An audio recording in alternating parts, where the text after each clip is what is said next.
Ողջույն բարեկամներ, մի առիթով Ջորջ Սորոսին հարցնում են, ինչպես է ստացվում, որ դուք կարողանում եք ճիշտ կանխատեսել շուկայի բարձրանալիչները, գների նվազելիչները, հա, դուք երևի հատուկ ինֆորմատորներ ունեք։ Բարձր պատասխանելը, գիտեք, 90% ինֆորմացիայի ես ստանում եմ բացախբյուրներից, ամեն ինչ գրված է թերթերում, հա, մնում է ուղղակի կարողանալ դրանց մեջ կապը գտնել։ Ինչ ես անով սկսեցի հաղորդումը, այսօր ես տենց վերջի մի շաբաթը ամփոփել եմ մտքիս մեջ, որպեսզի հասկանանք ովքեր են Վարդան Ղուկասյանի գործի պատվիրատուները, հա, եւ ովքեր են դրա վրա ստապկա դրել, կդրեք բառի համար, հայերեն համարժեքը չեմ կարողանում գտնել, եւ ինչի համար է սա կատարվում։ Եվ այսպես խոսել ենք նրա մասին, ինչ որ գիտենք ու անելու ենք ճիշտ եզրակացություններ։ Ինչ գիտենք, հա, որ վաղուց սկսել էր արշավ, որ սկզբից ծեծել են, հետո ձերբակալել են, հետո մահացել է։ Այս ինֆորմացիաները գալիս էր 5-րդ Շարասյան տակ գտնվող մամուլից եւ ոչ միայն։ Դե առաջին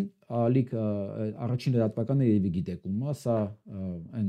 հայտնի այլասերված Արման Բաբաջանյանն է, Նիկոլի անձնական օգտագործման, եւ ոչ միայն Նիկոլի։ Մի խոսքով, միքտեր գրել է, որ հայտնի են պատճառները, ասի հետաքրքիր է ինչն է հայտնի, որ 22 թվականի փետրվարին Ղուկասյանը մուտք է գործել ԱՄՆ, սակայն մուտքի պայմաններով նախատեսված ժամկետում չի լքի երկիրը, ինչի հետևանքով էլ ենթարկվել է միգրացիոն ընթացակարգի։ Լավը չի նախադասությունը։ Մի խոսքով, առանց սրա էլ պարզ էր, որ Վարդան Ղուկասյանի անհետանալու համար ամենաշատ ոգևորված է Նիկոլ Փաշինյանը եւ 5-րդ Շարասյունը, չգիտես ինչի, ունիսոն ուրախանում են դրա համար։ Ինչն էլ ինձ ստիպեց մանրամասները փորփրել, հասկանալ ինչու՞մն է բանը եւ ինչու են սրանք այդքան ոգևորված։ Որովհետեւ եթե ասեք Վարդան Ղուկասյանը մի ամիս էլ եթե դուրս չգար, ես խնդիր չունեմ କି եթե դուրս գալիս է, թե եթե դուրս չի գալի։ Բայց ես տեսնում եմ սրանք են ոգևորված, ուզում ես հասկանաս ինչ եք ոգևորվել, որ ինչն է, ձեր մտքին ինչն է։ Եվ այսպես հասկանանք ինչ ունենք մենք հիմա սեղանի վրա։ Իմ ընկերներից, ծանոթներից բավականին մարդիկ այսօր գնացել են, հա, դատի ներկա են եղել։ Ես սպասում եմ ավելացուցիչ ինֆորմացիայի եւս, ասենք դնենք բանի վրա ինչ որ մենք ունենք։ Եվ այսպես արդեն պարզա որ նախաձեռնել է Հայաստանի Հանրապետության դեսպանատունը։ Հիշում եք զամացին խոսեցի, որ իմ ընկերները ասեցին Վաշինգտոնից, որ այս ամեն ինչի նախաձեռնողը Մակունցն է։ Բայց այսօր դատարանում փաստվել է այդ փաստը։ Հաստատվել է այդ փաստը եւ այսպես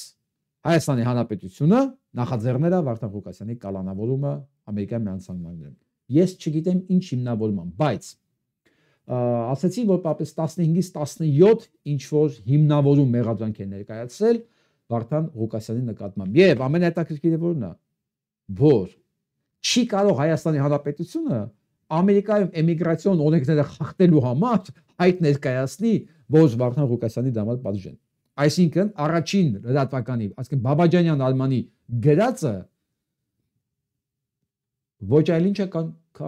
կատարյալ ապուշություն։ Ուղղակի մի բան պետք է գրեն, թե չէ։ Մի բան պետք է չստան, որ Մարդը հանցագործ է եւ ինքը շանս չունի ազատ արձակվելու։ Գուցե եւ Վարդան Ղուկասյանը հանցագործ է, բայց հաստատ դա չի մեղադրվում էմիգրացիոն կանոնները խախտելու համար։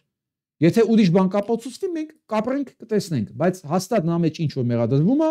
դա չի։ Ուրեմն ինչ ենք արձանագրում։ Էմիգրացիոն ռեժիմը խախտելու համար չի, որովհետեւ ինչքան մենք գիտենք, ինչքան այդ բաներից տեղյակ եմ ես, փաստաբաններից, ովքեր որ ծանոթ են այս գործին, ասում են իրագործվելը processing-ի մեջ է։ Այսինքն ցանկացած գործ, որ processing-ի մեջ է, միջև որոշում չի ընդունում մերժել կամ դեպորտացիա կամ չեղյալ համարել, նույնիսկ մերժելու պարագայում ժամանակ կա նորից դիմելու, կարող է նոր փաստերն իրավեկել, նոր իհայտեկել, նոր իրավիճակը փոխվել, հա։ Այսինքն եթե չկա դեպորտացիայի որոշում կամ գործերի մերժում, առավելևս processing-ի մեջ է, բնականաբար այս հանգամանքը չի աշխատել։ Ուրեմն նստեք երկուս, Արման Բաբաջանյան։ Երկրորդը 17 փաստ ինչ են ներկայացել 17 փաստից մանրամասներ կոնկրետ թե ինչ փաստերով է ընկերները չեն հասկացել որովհետև կամ դրանց մասին չի խոսացվել կամ փորձել են ասել հասկանալի չի եղել թե ինչու նա մեղադրվում բայց պաշտպանողական կողմը այսինքն Վարդան Ղուկասյանի արդեն ներկայացնող ընկերները քանի որ ցակուցրիվ են ներկայացել իրենց բացասական աշխատանքը կատարել կամ ուշացած եղել կամ կոորդինացված չի եղել երևի Ամերիկայի Միացյալ Նահանգներից Հայաստանից են ինֆորմացիա ուզել նրանք ուշացրել են կամ հավաքել նա ուշերը մի խոսքով պաշտպանողական կողմը պատրաստված չէր այսօրվա դատին մյուս դատը լինելու է մարտի 10-ին եւ ներկայացված ապացույցները որ Վարդան Ղուկասյանը օրինական է Վարդան Ղուկասյանի գործունեության մեջ ոչ մի հանցակազմ չկա Ամերիկայի Միացյալ Նահանգների օրենքով դա ինձ թվում է արդեն ներկայացել են երևի դատարանը դա կվերականգնվի ինչ վերաբերում է Հայաստանի Հանրապետության կողմից ներկայացված պահանջներին ես ավելի քան համոզված եմ որ իրենք ինչպես կյանքում կան փնթի կառավարման մեջ ասում ես այն կառավարությունն է որ ասֆալտի վրա աղ չի կարողանում շախտա աղ չի կարողանում շախտա ասֆալտի վրա ձուն չի կարողանում սնա այս կառավարությունը մաքրել դուք պատկերացնում եք ինչ է նշանակում Ամերիկայի Միացյալ Նահանգներում հարուցել գործ մեկի վրա եւ մատակարարել այն կարգի փաստեր որ Ամերիկայի Միացյալ Նահանգներում լեգալ կարգավիճակով գտնվող մեկը որի գործերը processing-ի մեջ է նրան արտահանցնեն Հայաստան Սա մի ֆենոմենալ բան պետք է լինի։ Այսինքն կապացուցեն առնվազն որ Վարդան Ղուկասյանը Հայաստանում մարդակերել եւ դա արդեն ապացուցված է։ Այսինքն մի բան պետք է մոտավորապես ապացուցեն։ Բայց մենք բոլորս լավ գիտենք որ Վարդան Ղուկասյանը հաստատան դեռ ոչ մեկին չի կերել, թե ում ինչա կերցնում դա արդեն իրանց անձնական գործն է դիստանցիայի վրա, բայց դրա համար դեռ ոչ մեկին Ամերիկայի Միացյալ Նահանգներից չեն վտարել։ Եվ այսպես Եվանը ամփոփենք ու անցնենք առաջ։ Այն հիմարությունը որ գրում է Բաբաջանյանը սուտ է։ Սուտ։ Այն որ ինչի մեջ մեղադրում են այդ 15 թե 17 ինչ որ մեղադբան են ներկայացել, ինչով է մեղադրվում Վարդան Ղուկասյանը։ Կարծեմ ընդ դրամաշորթությունը վրան դրած, կարծեմ ընդ բռնության կոչերը վրան գրած, բայց ինչ ուզում լինի, դա Հայաստանի համար է բռնության կոչ։ Այդ բռնության կոչով բանը հոդված ին վրա էլ կա։ Է վաղը կարող է մի հատ էլ բանը հոդված հորինեն, որ ես դրամ եմ շորթել։ Բայց չի նշանակում, որ Ամերիկայի Միացյալ Նահանգները վերցնելու են արտահանձնի, չնայած դա բացառվում է պարագայում, արտահանձնի Ամերիկայի Միացյալ Նահանգներին։ Հայաստանում կարող են շատ բան մոգոնել, բայց նորից եմ ասում, քանի որ այս կառավարությունը ինքը իր կառուցվածքով, բովանդակությունով փնթի ու տգետ է, ես ավելի քան վստահ եմ, որ նույնքան փնթի ու տգետել կազմված է այն գործերն ու մեղադրանքները, որում ինքը մեղադրվում է Վարդան Ղուկասյանի մասնակցությամբ։ Առաջ չընկնելու համար սա իմ ենթադրություններն է զուտ հենվելով այն ինֆորմացիոն բաների վրա, այն ինչ որ կա։ Նախ ովքեր են ողջավորված 5-րդ շարասուն ես ասում եի իշխանության հետ, բարձվեց դատնել պատվիրատունել Հայաստանի Հանրապետությունը։ Այսինքն այն ինչ որ գիտեինք խոսացվում էր, ես ասում եմ դա մասին, այսօր հաստատվել է։ Դե որ պատվիրատուն Հայաստանի Հանրապետությունը ինչ է կարծում, այս գործը ով պետք է կազմած լինի, ով պետք է այդ ապացույցները բազաները հավաքած տված լինի, ով։ Դա Հայաստանը չի է, որ դու ցես մեկին կանչես, ասենք, չգիտեմ, մի հատ կագեբեշնիկի կանչես, ասես դսի։ Մեկի վրա մի հատ գործ է պետք տալ, կտաս, ոնց չէ։ Նստի գրի։ Ինքը վերսի գրի, որ ինձ ասենք 1 միլիոն փող է, ես իրեն փող եմ տվել, ինքը շորթել է, մի խոսքով, այտենց գործը կարեն գնա։ Սովետ չի սա։ Ամեն դեպքում ինչքան էլ ուզում է դեռ Տրամփն աղեկավար, ամեն դեպքում սովետական միություն չի։ Մանավանդ որ դատա կայանում է Ամերիկայի Միացյալ Նահանգներում։ Եվ ինչքանով հասկացա, դատավորը կին է, իհարկե լավ կլիներ որ դատավարությունը լիներ Լոս Անջելեսում, որովհետև Նևադայի եւ Լոս Անջելեսի տարբերությունն այն է, որ Նևադան ավելի հանրապետական նահանգ է եւ ավելի կոշտ են մարդկանց հետ կտրուկ, այսինքն որոշումների մեջ քիչ են ընթառաջում։ Լոս Անջելեսում ավելի հեշտ կլիներ, բայց եթե կոնկրետ ապացույցներ չլինեն, Հայաստանի Հանրապետությունը ոչ մեկին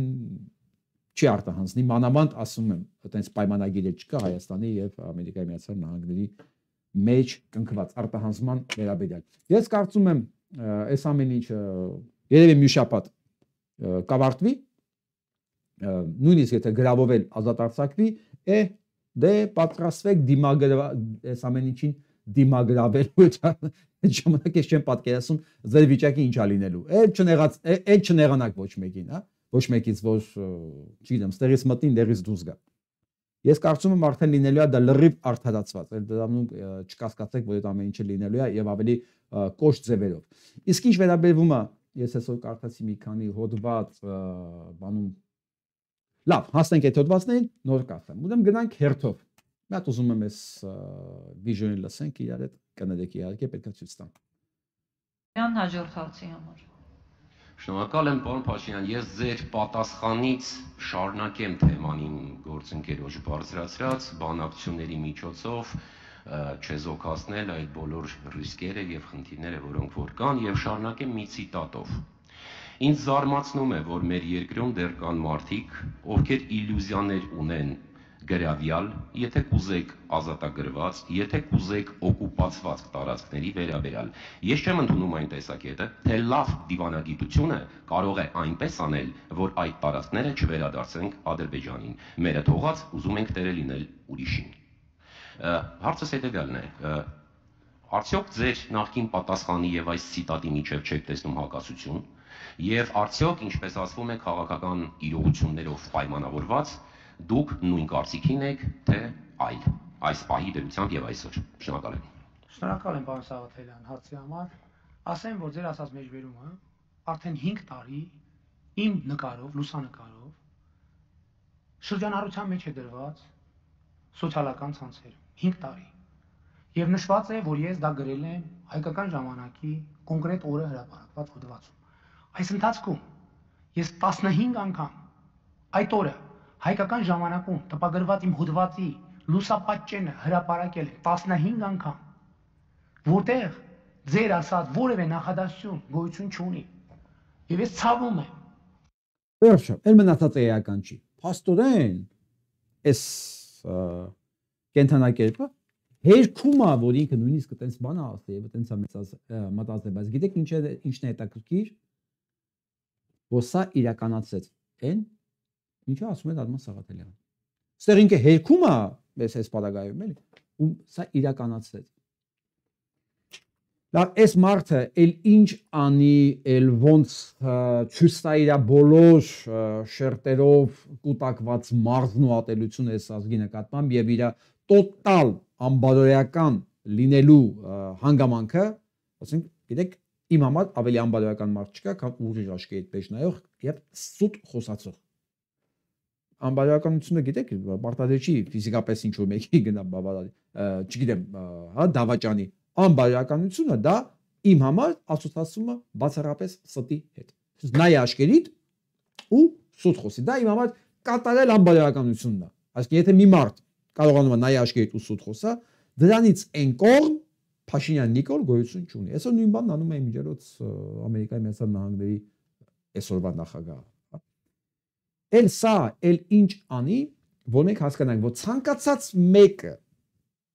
եթե սրա հետ շփվում է եւ սա իր համար նորմալ է, ուրեմն ինքը նույն կատեգորիայի, նույն բովանդակության, նույն արժեհամակարգի տիրույթում գտնվող մեկն է, որից պետք է հազարավոր կիլոմետրներ հեռու լինել, իսկ ավելի եթե ճիշտ եք ուզում իմանալ, որոնց պետք է հավաքել միտեղ ու մեկուսացնել։ Ոչ թե մենք գնանք, այլ իրենց հավաքենք միտեղ եւ մեկուսացնենք, որովհետեւ դա թույն է, դա վիրուս է, դա վարակ է, դա ինչ ասեմ, դա ատոմային ռումբ է, որտեղ որ պայթեց ինքը հավիրում է շուրջը ամեն ինչ, դա չումա է, դա հիվանդություն է, դա սարսափելի էպիդեմիա է։ Այս կարգի մարդ ունենալը շրջապատում, սա էպիդեմիա է։ Եվ այն երկիրը, որ ունի այս էպիդեմիան իր մոտ, եւ մանավանդ դա նստած է կառավարության գլուխ, դա Ամերիկայի Միացյալ Նահանգներն էլ արդեն վերաբերվում, նշանակում է այնտեղ գնալով ամեն ինչ փչանալու է։ Գնալով ամեն ինչ այլասերվելու է։ Դե արդեն 7 տարի է մեր մոտ էսի այլասերվում է։ Եվ մենք ինչքան դեռ պետքա հանդուրժենք։ Այսօր այս աղջկա հոդեղբարն էլ դատարանում մի ֆակտ է ստացել։ Դուք պատկերացնում եք, Սրանք իրանց եկած օրվանից իրանց ամբողջ կառավարման ընթացքում մարդ են սպանում։ Այն աստիճան մարդ են սպանում, որ նույնիսկ հղի կնոջը խփում գցում են գնում են, չեն կանգնում նույնիսկ։ Ես չեմ ասում եմ մենակ պատերազմը։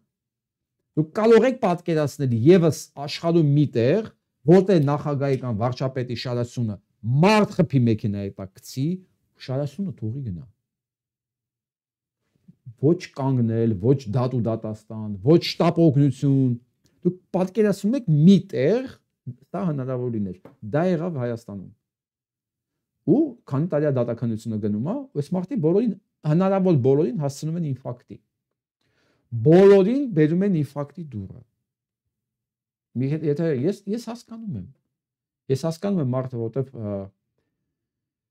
դες մի քիչ խոսացի իմ սիրտն է սկսեց արագ խփել։ Ցանկացած բարոյական մարդու համար անմարսելի է սա։ Չի մարսվում։ Ստի նեգատիվի, կեղտի են աստիճանը, որ ասես լցնում են մարդկանց դեմ, ասես նայելով աչքիդ մեջ ցինիկավար է խոսում են, ամեն մարդ չի որ կարողանում է դա մարսի։ Այն մարդիկ, որոնք չեն մարսում, այն մարդիկ, որոնք հայայում են, ես իրանց ոչ մի բանով չեմ կարող մեղադրել, դա պաշտպանական ռեակցիա է։ Հասկանում եք, այսքան բանը կուլ տալը բերում է ինֆարկտի, բերում է այլ հիվանդությունների, պսիխոսոմատիկա է։ Այս էներգիան պետք է մի ձևով դուրս գա։ Մեկի մոտ սիրտն է պայթում, մեկի մոտ չգիտեմ, զայրույթից է ինքը պայթում, մեկը վերբալ է անցնում, հա, հարսակման, մեկը քունն է կորցնում, մեկը ճնշումն է բարձ, հասկանում եք, այս էներգիան, որ sense անընդհատ sense մեզ պարտադրվում է, հա, մի տեղից դուրս է գալի։ Այս մարդու էլ ինֆարկտ է խփում։ Քանի տարի է, այս վարորդին ոչ մի բան չարեցին։ Ոչ մի բան չարեցին, իրենց որտեղ դա մարդը սպանեցին էլի։ Այդպես մարդիկ ենք սպանել։ Զինվորներ ենք վառում, մոռանում գնում ենք, հազարներով տանանք պատերազմ սպանեցինք, փողոցի վրա կանանք խփենք գնանք։ Ցանկացած հասարակությունում սա մոռանալը, սա անտեսելը անբարոյականություն է, նույնիսկ եմ ասում, այտենց հասարակությունն էլ իրավունք չունի ապրելու։ Ինչ ճիշտ հասկացեք, ես ոչ թե ատում եմ մեր հասարակությանը, ես ուղղակի ասում եմ, եթե հասարակություն կարա հղի կնոջ սպանելը փողոցի վրա մոռանա եւ ասի դե լավ, հիմա բանել եղավ, նա իրավունք չունի բարոյապես այդ հասարակությունը ապրելու եւ ցանկացած արհավիրք ու փորձանք, որ պատահի այդ հասարակության մեջ, դա ինքը վաստակել է, որտեղ դու չես կարող խոզի նման ապրել եւ պահանջել, որ քեզ մարդու նման վերաբերվեն, հասկանում եք։ Մենք չենք կարող դա հնարավոր չի։ Դու քեզ պահես խոզի նման, հա, քո լափի վրա կենտրոնացած ունես, դու պահանջես, որ քեզ որպես մարդ վերաբերվեն, դա անհնարին է։ Այն ինչ որ կատարվում է մեր շրջապատում, այն ինչի մենք ճիշտ չենք արձագանքում, դա ուղիղ հետևանքը պատասխանի այլ ձևերով մենք ստանում ենք։ Ու Սոնայի այս դժբախտության վրա մեր վերաբերմունքը, գիտեք, ես ասեմ, կարող է ավելի վատ բաներ լինի մեր հասարակության մեջ, ընդ որում, որին մենք արժանացել ենք։ Արժանացել ենք, թող ոչ մեկ չմտածի, որ այդ Սոնայի տեղը կարող է ինքը չլիներ, իր աղջիկը կարող է չլիներ, իր կինը լիներ, երեխեն, ինչ տարբերություն մարդա, չէ, իրավունք ունի ապրելու եւ իրավունք ունի պաշտպանված լինելու։ Այս մարդիկ խփին սպանեցին, գնացին ու ոչինչ։ Այս մարդիկ քանդեցին ուրիշի տաները, ասեցին վերջես օրվանից դու ստեղ չեք ապրում։ Սա արդեն Թուրքինն է, ես խոսք եմ տվել։ Հասկանում եք, մենք այս ամեն ինչը հանդուրժում ենք։ Ու ինչ ենք ուզում դիմացը։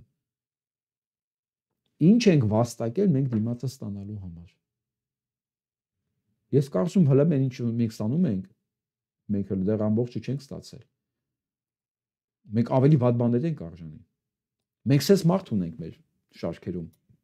Արտակ Զենյանյան անազգաննով, որ ասում է Բաքվում պահող գերիների վիճակն ու կենցաղային պայմանները էականորեն բարելավել են։ Քեզով ասեց այս սեպշուն, այս սատանա, այ հայկական դատական համակարգի պղծող պիղծ Արամ Սարգսյանի աջ թև։ Հա?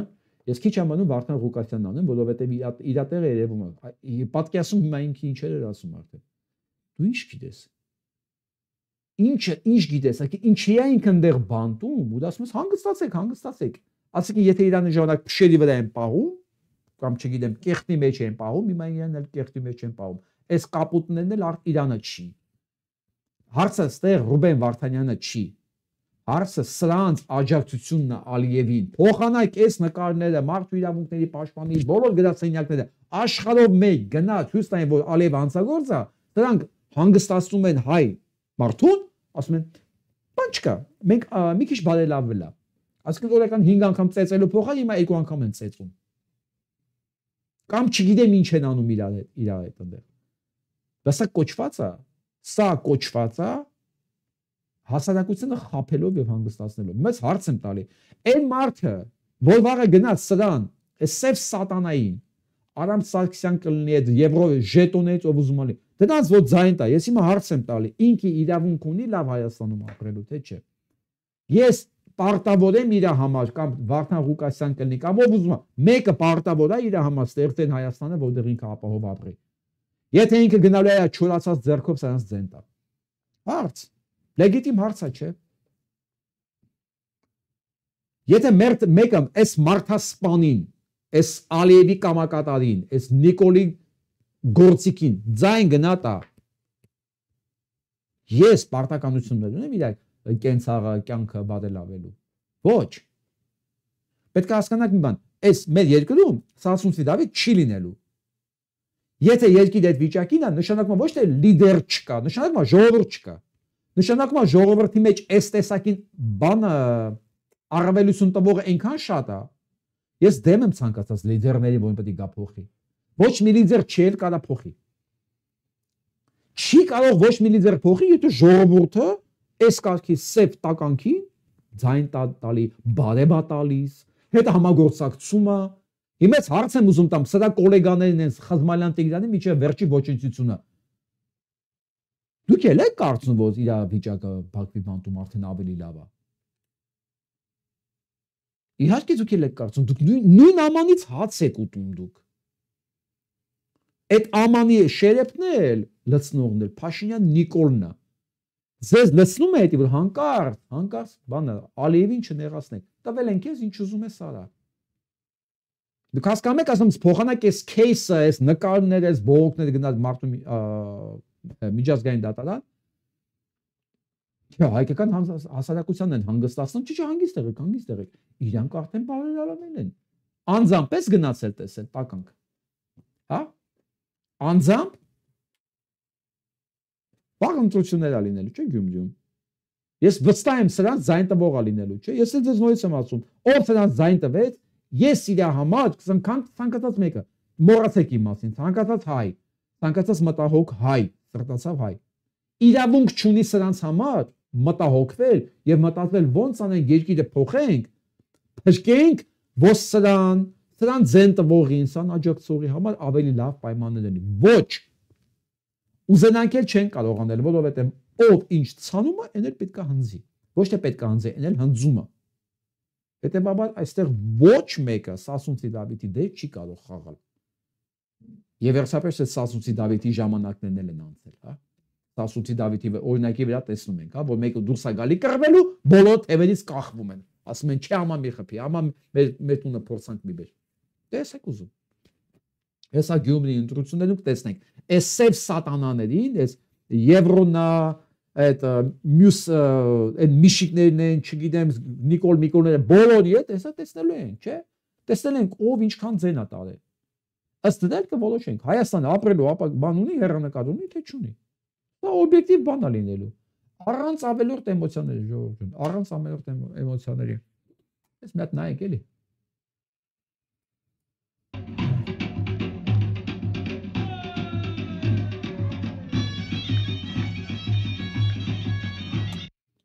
Մենք այս երեխեքին թողեցինք առանց հայրենիք։ Մենք այս երեխեքին թողեցինք առանց հայրենիք։ Հիմա էլ հարց պետք է տամ։ Գիտենք չէ ովքեր են մեղավոր։ Անազգանուններով գիտենք, չէ՞ ասեն ովքեր եղել են պետական պաշտոնի, նախարարից միջև վերջի զինվորական, այս ամեն ինչու մեղավոր են։ Տարյուկես արդեն անցել։ Ինձ ասեք, քանի հոգի է սրանցից հոգեպես, ֆիզիկապես տուժ է։ Այս ամեն ինչը կազմակերպվեց։ Բացի նրանցից, ովքեր հիմա Բաքվի բանտերում են։ Ժորժ ջան, ինչի՞ է մեզ թվում, թե մենք պետք է հանգիստ նստենք, ուրիշը մեր գործը անի։ Արդեն չի ատես մեզ թվում։ Ինչի՞ թե ձեզ թվում է ես մարդ չունեմ, որի համար կարող եմ լավամարդ լինեմ։ Թե ես ամեն ինչով ես թշնամիներ ձեռք չենք բերում։ Ասկի ես ու իմ նմանները, որ ես բաց ես ամեն ինչի մասին խոսում եմ։ Ինչի՞ է մեզ թվում, թե այս գործը ուրիշը պետք է անի։ Ինչո հատուկ մարդիկ կան դրա համար։ Չէ, հատուկ մարդիկ չկան դրա համար։ Այս կյանքը բոլորինս է,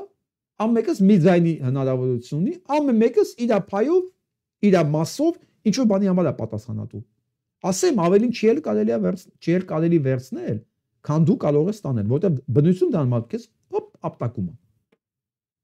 Ով իրանից ավել է վերցնում, բնությունս վերցում, ականջից շպրտում է մի կողմ։ Կամ ով գնացքից առաջ է վազում, գնացքը գալի վրով անցնում է։ Չէ՞ դες չի լինում, բոլորը պետք է ուղղությամբ միասին ձեռբերնես համակալ գնան։ Մենք չենք կարող թույլ տալ մեզ նստել, sense նայել, ասել, դե թող մեկը գնացքի առաջից վազի, գլորի թե գնացքը չի տալու տակի վրայով անցնի։ Այս երեխեքի մենք կյանք ենք պարկ, այս երեխեքի մենք հայժենիկ ենք պարկ։ Հայժենիկ։ Ու իրանց այս հայրենիքից զրկողները մեր միջավայրում են։ Ու իրանց բարև տվող կա, ժպտացող կա։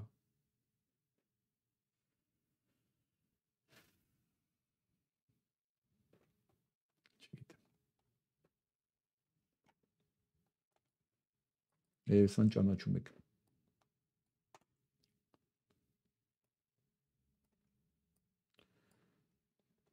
Ոչ մի երկրում հեսա չէր կարող նախարար աշխատել։ Ոչ մի երկրում, սա մենակ Նիկոլի երկրում կարող աշխատել, մեկ էլ այն երկրում են հասարակության մեջ, որոնք հանդուրժում են Նիկոլ տեսակը։ Ասում են դու գործար ես, թե ընդդիմադիր գործիչ։ Հետո ասում ով բողոքում է շներ են, ոռնացող շներ։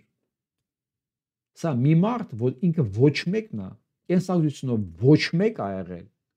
Հիմա ինձ ասեք տեսնեմ, ես խնդրում եմ ձեզ, ով կտենա սրան, բայց հարցեք Գևորգ Պապոյան, այն ոչնչություն, կենսագրությունով ու տեսակով, դու միջև Նիկոլի վարչապետ դառնալը, ով ես դու։ Կամ քեզ ով ասել, որ գործարանը չի կարա, ասենք, ընդդիմադիր ընդդիմադիր գործիչը քֆուր է։ Հարց եմ տալի, ընդդիմադիր գործիչը ինչ է, բանա դասակարգային թշնամի է։ Ընդդիմադիր գործիչը, եթե դու իշխանություն ես ունեմ ընդդիմությունն ես, դա ոնց ու սերն ու սպիտակը, ոնց ու մութն ու արևը։ Դա իրար փող լրացնող բալանսի մեջ պահող հանգամանքներ, ոնց չգիտեմ, ամեն ինչն է այտենց։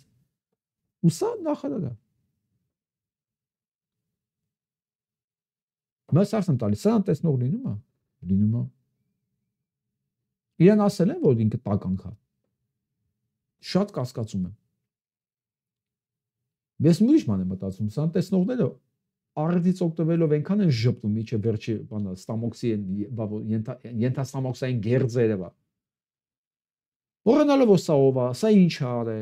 ինչ է անում հիմա պետության հետ։ Որ ամբողջ ուժով լծվել են ամուսալը բացելու հետ, որի բացվելու պարագայում Հայաստանն է ուղղակի վերանում։ Ու մենք ուզում ենք, որ պետություն ունենք։ Ես էլ եմ ուզում, ժողովուրդ։ Ես էլ եմ ուզում։ Տեսեք, բոլորս այգի ունենք, չէ՞։ Այգի։ Որ մեկն է սպասում, որ բանը աշնան վերջ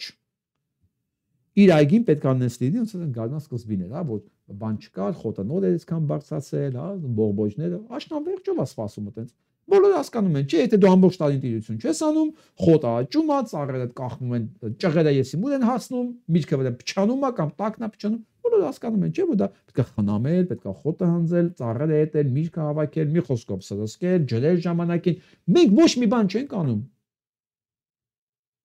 Մենք առանց ոչ մի բան անելու ուզում ենք մեր մոտ միշտ այդ մատխաշ, այդ բարակ են գարնան խոտերը, բաց, բարակ է որ սիրունա նոր կանաչած է, ծառերն էլ ծաղկած։ Լավ կլիներ այդպես էլ, բայց դա չի լինում բնության մեջ։ Մենք եթե չանենք, չի լինում։ Իսկ մենք այն ինչ որ հիմա ունենք, ցույց է տալի մի բան, մենք վատ այգեպան ենք, վատ ուղակի։ Ու մեղադրեմ։ Ես Նիկոլին մեղադրեմ, որ ինքը տականք է, չէ, ես եմ մեղադրում, որ ինքը ընդեղա միջև հիմա։ Այն Նիկոլը տականքա տես պետք է լիներ։ Իր հերն էլ ասել, որ ինքը տականքա, ուր է սան ընտրում։ Հիմա ինքն է մեղավոր որ տականքը թե այն մարդիկ որոնք այս ամեն ինչը հանդուրժում են որ գնում։ Այսօր այս տղամարդության մեջ եմ ուղակի ես։ Որովհետև ես էլ չգիտեմ ում վրա հույսս դնեմ։ Ոչ մեկի վրա չեմ կարող հույս դնել։ Ոչ արևել, ոչ արևմուտք, ոչ հյուսիս, ոչ հարավ, ոչ մեկի վրա։ Որովհետև նայում եմ օբյեկտիվորեն հասկանում եմ որ դու չես կարող էլի մի բան ցանես ուրիշ բան հնձես։ Բացառվում է։ Ոչ էլ քոտերն են գալու ցանեն։ Հիմա Ուկրաինային էլ էր թվում թե ինքը իր տեղը ուրիշը պետք է ցանի, այնքան պետք է փող ու զենք տա, որ ինքը անընդհատ ճլճլալով մի զերով պատերազմի, զերով թալանի երկիրը։ Մեկ էլ այդ փող տվողն եկավ, ասեց ապա քեզ տվել եմ 100 միլիոն, 100 միլիարդ չի, 350 միլիարդ է, 500 էլ պետք է 10։ Հարց եմ տալի։ Մի էլ փող տվող այդ օգնողը կարող է դաժե դա դնի դեմը, 10%-ներով էլ պետք է 10։ Դու էլ մտածում ես, արա գրողը տանի, բա 3 տարի ես ինչ էի անում, ինչ խոտ էի ուտում ես։ Այ, հիմա գալիս է վճարելու պահը։ Կապ չունի ինքը արդար չի, չէ ինքն է փող տվողը։ Դու էլ գործ չես արել 3 տարի քո համար։ Հակառակ, թալանել ես ինչքան հնարավոր է։ Անընդհատ քեզ թվացել է որ դու շանտաժանես Եվրոպային աշխարհին, այ քեզ անընդհատ փող զենք են տալու, դու էլ ճլճլացնես ընդ պատերազմը էլի։ 3 տարի ամեն ինչ ունես, մի հատ գադի մի մոս չես տալակ ասի, հարցն չի, որտեվ քեզ պետք է։ Այդ մոսը քեզ չէ, Պուտինն է պետք, որ պատերազմը անընդհատ երկարի, որ դու անընդհատ փողերը բերես, տեղից ծախսես ընդից դուրս գա։ Մենք շատ լավ հասկանում ենք, չէ՞, ամեն ինչը։ Հիմա մենք նույնն ենք անում։ Ուղղակի մեր կյանքի մեջ ենք այս ամեն ինչ անում։ Ու թվում է դա պատասխանը մեծ հարևանը պետք է տա, չէ, մենք ենք բոլորս ենք տալիս։ Այս գործարաններն են տալի, ես ասում եմ գնացեք իրանց հարցեք, տղեկ, եթե ձեզ հարկ են իջացի, ամեն ինչ նորմալ է։ Ես երթվում եմ 90% ասելու է հա։ Մեր բախտը ուղղակի բերել է, որ այս տգետներն ենքան տգետ են, որ իրենք չեն կարող հարկերը չբարձրացնել ու շարունակել կառավարել։ Այ այստեղ է մեր բախտը բերել։ Թե չէ ես ձեզ երաշխավորում եմ։ Եթե հարկերը սան կարողանային չբարձրացնել, վաղ ամբողջ Հայաստանն էլ տային ասես թուրքերին ասես բանտիկով կապած, էլի շատ չնչին քանակ էր դուրս գալու ասել ախպետ, ես չեմ ուզում թուրքանամ։ Հələ համոզելու են ախպետ ինչ ես խոսում, այ թուրքերը բացենք սահմանները իրան գան, տունոտ է կառնեն դու էլ ընդ Վարշավ կապրես։ Բայց դու գիտես ինչքան քեզ փող կտան քո տան դիմաց։ Մի քանի սերունդ քո տան մեջ կադած Վարշավ ապրես։ Մի հսկայական զանգված, ականջները ծապտալով այս ամեն ինչին համաձայնվելու էր։ Ասեք որ դա չի։ Ուղղակի ասեմ մեր բախտն են սա բերել, որ դրանք այնքան տգետ են, որ հասարակ բան չկարողացան, հասարակ տնտեսություն երկիր չկարողացան կառավարել։ Իրանք փոխանակ միրգը քաղեին, իրանք ճղելով էին պոկում ամեն ինչ։ Դա հիմա պետք է հարկերն էլ բարձրացնեն, հարկերի բարձրացնելն էլ չի օգնելու։ Չի օգնելու, սրանք պայթելու են, բայց դա չի նշանակում, որ մեր ժողովուրդը պայքարեց ու պայթեցեց։ Չէ, սրանք իրանք զերո պայթեցեցին ուղղակի այս երկիրը։ Ասում գնացեք այս առողջականներին հարցրեք, եթե հայկերը իջացնեն, չբարձրացնեն, գնալու եք տուն, չէ՞։ Ոնց որ ոչ մի բան չի եղել, պետք է ասի, հա։ Քիթս կկտրեմ, այս սիրունքիդս։ Հա, այս սիրունքիդս կկտրեմ, եթե իրանք չասեն, հա։ Իրանք ասեն, հա, մենք էլ ինչ ունենք, մենք քաղաքականության չեն զբաղվելու։ Գնալու են իրանք ստամոքսով էլի ապրեն։ Մեծ մասը մոռանալու են ինչ որ կա։ Այսպես մարդու իրավունքների բարձր հանձնակատարը պահանջել է ազատել Բաքվում պահվող գինիներին։ Ու մեկ էլ հիշում է, որ Թրամփ ամեն ինչ անում է, որ մակն էլ ցրի։ Հիշում եք եկեք ասում, որ այս մակը ցրելը դա մեր այն երազանքներին ոնց որ ստապանակալ վերցեն դրան, էլի, որովհետև եթե չի լինելու մարդու իրավունքների բան, դատարան, միջազգային դատարան, կոնսենսուս միջազգային օրենքների շուրջ, դա մակն է։ Մակի բանն էլ ազգային լիգան է, չէ՞, նախորդը։ Հիմա եթե ազգային լիգան չկա, մակն էլ չլինի, նշանակում է մեր բոլոր հարցերը ըստ կախվում օդի մեջ է։ Դա ո՞նց է լուծվելու, ես չգիտեմ։ Պատերազմով երևի մենակ, ուրիշ բան չկա։ Այդ ժամանակ գիտեք ինչ է լինում։ Որ երկիրը պատերազմով որ տարածքը կարողացավ խլել, ու վերջ, մակ չկա, բան չկա, սանկցիաներ չի լինի, չկա։ Ընդհանուր կոնսենսուս աշխարհում չկա։ Հենց այս մի բան եղավ, առաջինը որ Ադրբեջանն անելու է, կիսելու է Հայաստանը մեջտեղից, մտնել է Գորիսը կիսի, այնտեղ մնա հանձնվի, այս կողմն էլ դառնա ինչ-որ մի վիլայետ կամ Ռուսաստանի կամ էլի Թուրքիայի տարածքում։ Էս էլ սանա ձգտում Թրամփը։ Ոչ թե մեզ վերացնելու համար, չէ, իրան պետք չի ՄԱԿ-ը, որովհետև ՄԱԿ-ը ինչ որ օրենքներ ունի, որ ինքը չի ուզում դա հաշվի նստի։ Ի վերջո այդ ՄԱԿ-ը պետք չի նաև Ռուսաստանին։ ՄԱԿ-ը պետք չի նաև Իսրայելին, իսկ ինքը ինչ անում, ինչ պետք է Ռուսաստանին, Իսրայելին դնել անում է։ Որ հանկարծ ոչ Ռուսաստանի նախագահ, ոչ մանի Իսրայելի նախագահ, որպես ՄԱԿ-ի դատարանի կողմից հանցագործ երբևէ պատասխան չտան։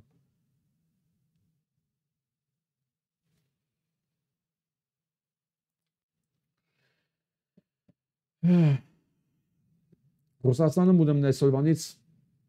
օրենք են հնարել, որ այն հիշում եք այդ բանը օտարերկրագործակալի օրենք ընդունեցին Ռուսաստանում, նաև Վրաստանում։ Պետությունը ում ուզում է, ում պետք է, այսինքն ինչքան մեդիա, ինչքան բանը, հա, ազատության դիրքերից խոսացող կա, ինքը կպցնում է այս բանը, որ նա օտարերկրագործակալ է, եւ վերջնած ակտ բան արգելվում է բոլոր տեսակի բիզնես գործունեություն, բոլոր տեսակի, հա, որ նույնիսկ եթե նա տուն ունի չի կարող վարձով տա, հա, չի կարող վարձով տա, հա, իր գրքերը նույնիսկ չի կարող վաճառել, դիրքագետը չի կարող վաճառել, չի կարող լեկցիաներ տա, ասենք չի կարող դասախոսական գործունեություն ծավալի, հա, եթե ինչ որ մի հիմնարկետ աշխատում է գովազդային, այսինքն ոչ մի բոլոր տեսակի գործողությունները արգելվում են։ Սա 37 թիվն է։ 37 թիվն է, բացարձակապես Ռուսաստանում ու ես գիտեմ որ Ռուսաստանի կողմնակիցներ Հայաստանում, եթե դրանց կարելի է ասել կողմնակիցներ, Ռուսաստանի կամակատարները 5-րդ շարասյուն կոչվածը շատ են։ Առնվազն երևի մի 100,000 մոտ։ Առնվազն։ Տեսեք ինչ սարսափելի թիվ եմ ասում։ Հիմա ես այդ 100,000-ին եմ ասում։ Պատկերացնում եք դեռ ինչ են անում ժողովրդի հետ։ Այսինքն ով ինքը Ռուսաստանի կոնկրետ ով իշխանական քարոզը չի անում, չգիտեմ դա կարող բլոգեր լինի, դասախոս լինի, գիր գրող լինի, իր վրա կպցնում են այս բանը, որ ինքը բանա, ապացուցված չի, ագենտ չի, բան չի, բա։ Չէ, ինքը ագենտ է։ Ու վերջ, ինքը ոչ մի գործունեությամբ իրավունք չունի զբաղվելու։ Նույնիսկ եթե տուն ունի, ուզում է տունը վարձով տա, չի կարող։ Դե գնա մերի, դες գիտեք ում էին անում։ Դենց անում էին պատերազմի ժամանակ եւ ամբողջ, ինչի մենակ պատերազմի ժամանակ, սովետի ամբողջ փուլում, մանավանդ պատերազմի ժամանակ, եթե մեկը չուներ կտրոն, որը պետք է հաց ստանար, նա ուզում դատապարտված էր մահվան։ Որտեղ հացը կտրոնով էին տալիս։ Սև շուկայում դու ամբողջ, եթե դու նույնիսկ աշխատավարձ ունենայիր, քո ամբողջ ամսվա աշխատավարձով կարող դու 1 լիտր կաթ կարողանայիր գնել շուկայից։ Այդ այնց էր գները։ Ամեն ինչ բանով է, դու պետք է աշխատանք ունենայիր, սովետի դաբրոն ունենայիր, որ դու կտրոնով ինչ որ մի կտոր շաքար 50 գրամ կամ 200 գրամ հաց, հա, որ դու կարողանայիր ապրեիր։ Եթե դու չունեիր դա, դու դատապարտված էիր։ Ինքը պարտադիր չէր տանել լցնել գուլագներն ու սպաներ, հա։ Չենք ուղղակի քեզ այդ կարտերից չէր տալի, դու սովից մեռնում էիր, վերջացավ գնաց։ Նույնիսկ եթե այդ սովից մահացող երեխեք 12 տարեկան, ոչ բանը Բեռնատալով ցոդեն էին տանում։ Դեպքերն եմ ասում, ցոդենից այն Բեռնատալի արանքից այդ թափած ցոդենը հողի մեջից հավատացած կերած երախուն դատել են, որտեղ բանը սոցիալիստական բանն է կերե, ինքը նյութը, հումքը։ Այդ իրանը չի եղել, դա սոցիալ բանը, պետության բանն է եղել։ Ցոդենի հատիկները ինքը գետնից հավաքելա, մաքրելա, կերելա, ոչ չմեռնի, դա մեն բռնեն դատել է։ 12 տարեկան, 16 տարեկանից իջացել են 12 մինիմումը։ 12 տարեկան երախուն կարող է սովից չմեռնելու համար, Բեռնատալից թափած ցորենը ուտելու համար ուղղակի լագեր։ Սա է Ռուսաստանը։ Ու սա միջև մա շարունակվում է։ Օրենքներն ցույց գնա մեռի, սոված մեռի։ Ես քեզ չեմ տալի գնդակալելու, դու ուղղակի չունես ապրելու։ Ապրուստ կամ պետք է մի կերպ փախնես, կամ պետք է սովից մեռնես։ Տենց են արել։ Միջև այլը տենց են արել։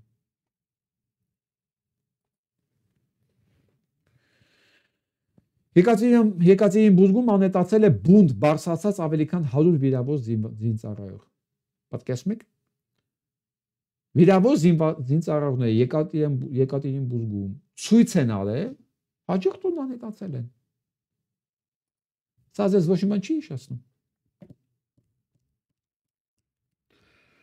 Ես այս քաղաքի անունը հիշեմ։ Պատմեմ կհիշեմ։ 72 թվականին 70 թե 62 թվականին Ռուսաստանում քաղաքներից մեկում Էլիսովի պատճառով գործարանը ժողով են անում, խոսքով կոնֆլիկտ ա լինում, հետո վերածում են դա գործադուլի, հետո մեծ կոնֆլիկտի, այս անունը հիշեմ կասեմ։ Արդյունքում երկու չի աշխատում գործարանը, Մոսկվայից բաներ են գալիս, զորք են հանում ժողովրդի դեմ։ Ինչ է ստացվում, դեռ կրակում են ժողովրդի վրա։ Ում սպանում են այդ օրը, ովքեր գերի են, ասենք գերի կներեք, վիրավորվում են, ով չի մահացել։ Այդ գերիների, այդ վիրավորների ընտանիքներով ակսոնում են։ Վերացնում են ուղղակի։ Ու ամբողջ սովետական միության մեջ, սա չկար մեջ է։ Ախ, այդ քաղաքի անունը մոռացա։ Հիշեմ կասեմ։ Սա սովետական միությունում այդ մասին ոչ մեկ չի մտածեց, վերջերս է դա Խրուշչովի ժամանակ է եղել։ Խրուշչովը որ եկավ ասեց ստալինիզմը շատ վատ բան էր, ինքը մի ամբողջ քաղաք, ում տնից որ վիրավոր է եղել, ով որ ընդեր ներկա է եղել, նույնիսկ վիրավոր չի եղել, չի մահացել, բոլորին, այսպես անհետացել են։ Ոնց որ այս 100 զինծառայողները։ Դա Ռուսաստանն է։ Ես գիտեմ, որ Հայաստանում քիչ չեն այս երկրով հիացողները։ Սա Ռուսաստանն է։ Այսինքն հեիք չի տալել են հաշմանդամ են սարքել այս մարդկանց։ Հələ բողոքելու համար էլ։ Всем сотрудникам КГБ срочно на выход. Ասես ԿԳԲ-ի գործարարները դուրս գան։ Խնդրեմ նայեք։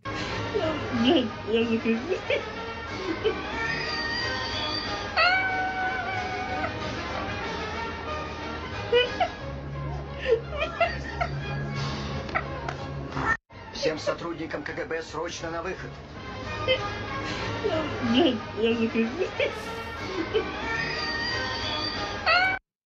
Այո։ Այս երկինը։ Ես որ ասում Հայաստանում ցանցից մի 100,000 կա, զարմանում եք, կա։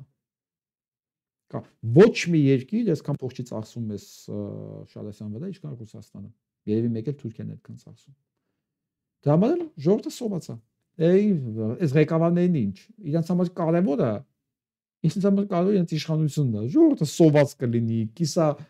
սոված կլինի, կիսա մեկ կլինի, ինչ կարևորություն։ Կարևոր է եղածը։ Ցորենը չեն տալում ժողովրդին ու մեռներ կծախեին դրա փոխարեն զենք կառնեին։ Զենք կառնեին, որ պատերազմի պատրաստվեին Եվրոպան գրավելու համար։ Սա երկինը միջևմա նույնն է մնացել, ոչ մի բան չի փոխվել։ Ու դրանցից Հայաստանում լիքն են։ Խնդրեմ ծանոթացեք դրանցից մեկին։ Ես ուղղակի երևի բաց եմ թողել։ Ես չէի ճանաչում ես կինովա, չգիտեմ, այս Արմինե Օվանյան կոչվածը, բայց որ բանը կարդացի, այս վերնագիրը ստես ինչ ա գրել որ հայ արևմտամետները մնացել են երկու քարի արանքում։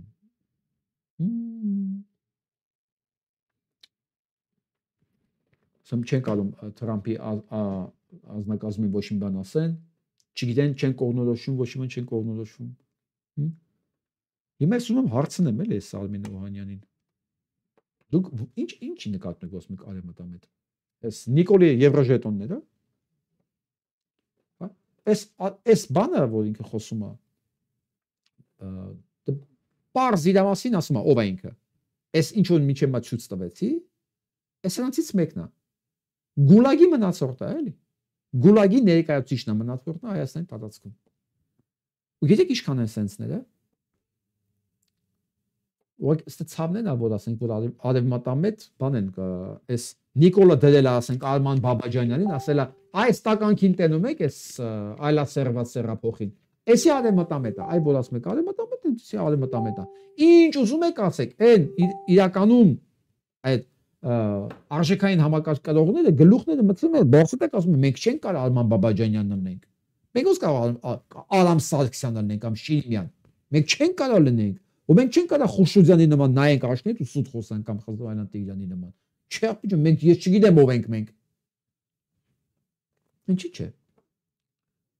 ինչի՞ չեմ կարող այս Ամերիկային քննադատեմ բայց ամբողջովին ինչ եմ անում Չնայած ինձ արևմտամետ չեմ համարում ես արևմուտքը ես եմ այ եթե դու Արմինե Օվանյան մի քիչ ուղիղ ունենայիր ես մանանեխի հատիկի չափ ուղիղ էր պետք ունենալ որ ուղիղ հասկանալ այդ արևմտյան մշակույթը որ ասում ենք քաղաքակրթության որ ասում ենք դա մեր քաղաքակրթությունը մեր մշակույթն է մերը Էդի մերնա, քոնը մողոլ թաթարականն է, որ դու դնում ես տարբերությունը, այդտեղ խոստովանում ես ոչ թե որ արևմտյան քաղաքակրթությունն է վատը, հա, այլ որ դու մողոլ թաթարական մշակույթի կրողն ես, որտեղ կա մի հատ խան ու կա հարճեր, դա այդ հարճը կլինի թերթի խմբագիր, նախարար, վարչապետ, նախագահ, հարճեր, հա, ոնց դուք եղել եք 30 քանի տարի, միջև մակակ, կարևոր չի դու այսօր 5-րդ շարասան այս կողմից ես, իշխանական թե Նիկոլի նշանակած անդիմության կողմից ես։ Այս բառապաշարը բանը հուշում եմ մի բան, որ դուք բոլորը նույն այդ մողոլ թաթարական հորդայի հարճերն եք։ Որովհետև ի՞նչ է նշանակում մենք մնացել ենք երկու քարի առանքը, չեն կարողանում ոչ մեկին քննադատենք, ո՞ում չեն քննադատում։ Ես թքած ունեմ ամերիկյան դեսպանատանից մինչև Ամերիկայի Միացյալ Նահանգների վրա, նախագահի վրա։ Ով սա կարմիր գիծն ասում է, ասելիքը ասում ենք, որտեղ այդ իմ քաղաքակրթությունն է, այդ իր քաղաքակրթությունը չի։ Դա իմ ազգի, իմ ստեղծած քաղաքակրթությունն է։ Ես համարում եմ ինձ դրա հիմնադիրը։ Օգտվում են, լավ են անում, բայց ես եմ դրա հիմնադիրը։ Հայկական լեռնաշխարհից է դա ամեն ինչը գնացել։ Միջև հռոմեականակը դա այդ ամեն ինչը գնացել է հայկական լեռնաշխարհից։ Հենց հայերի ձեռով էլ տարվել է։ Ու շատ լավ է։ Գոնե միտեղ պետքա մնալ այդ ամեն ինչը, ինչ անենք որ Հայաստան անգելա ոտի տակ ռուսների ու թաթարների, թուրքերի։ Բայց մենա դա։ Ես ինձ համարում եմ այդ ամեն ինչի կրող ու այդ ամեն ինչի սեփականատերը։ Ու եթե ասելիք ունեմ, ում պետքա Զելենսկու սկսած մինչև Թրամփ ասելիքը կա, ասում եմ։ Այդ ուրիշման որ դուք չեք կարողանում նույնիսկ Պուտինի կողմը sense թաքուն նայեք։ Գոնե թաքուն թարս նայեք։ Ձեր համար ամեն ինչ ընդունելի է։ Ցանկացած պոզը ձեր համար ընդունելի է, եթե դուք կանգնած եք Ռուսաստանի նկատմամբ։ Այ։ Տեսնեմ մեր ընկերն ինչ է ասում։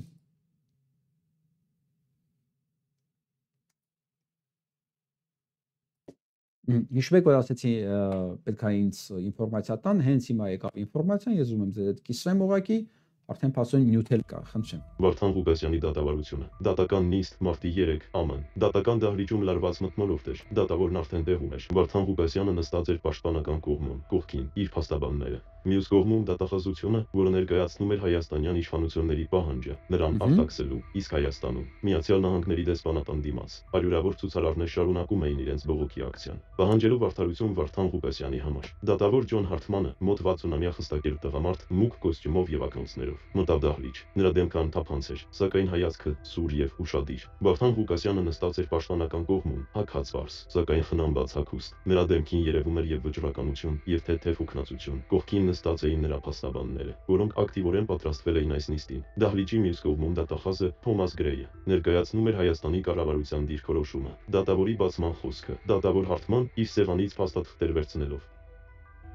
Բարի առավոտ, պարոն Այք եւ Տիկնայք։ Այսօր մարտի 3-ին 2025 թվականին մենք հավաքվել ենք քննելու Վարդան Ղուկասյանի արտաքսման կամ ամնում քաղաքական ապաստան ստանալու հարցը։ Հայաստանի Հանրապետության կառավարությունը պահանջում է պարոն Ղուկասյանի վերադարձը, նշելով, որ նրա դեմ կան մեղադրանքներ, ներառյալ շորթման եւ դատական համակարգին անհարգալից վերաբերմունքի մեղադրանքներ։ Մյուս կողմից պարոն Ղուկասյանը եւ նրա պաշտպանական թիմը պնդում են, որ այդ մեղադրանքները քաղաքական դրդապատճառներ ունեն եւ որ նրա արտաքսումը կհանգեցնի լուրջ վտանգի։ Ես կցանկանայի լսել երկու կողմերին։ Պաշտպանություն, խնդրում եմ սկսել։ Վարդան Ղուկասյանի ցուցմունքը։ Վարդան Ղուկասյան, կանգնելով ձայնը հանգիստ, բայց ամուր։ Հարգելի պարոն դատավոր, ես կանգնած եմ այստեղ, որովհետև ընտրել եմ ճշմարտությունը, չնայած սպառնալիքներին։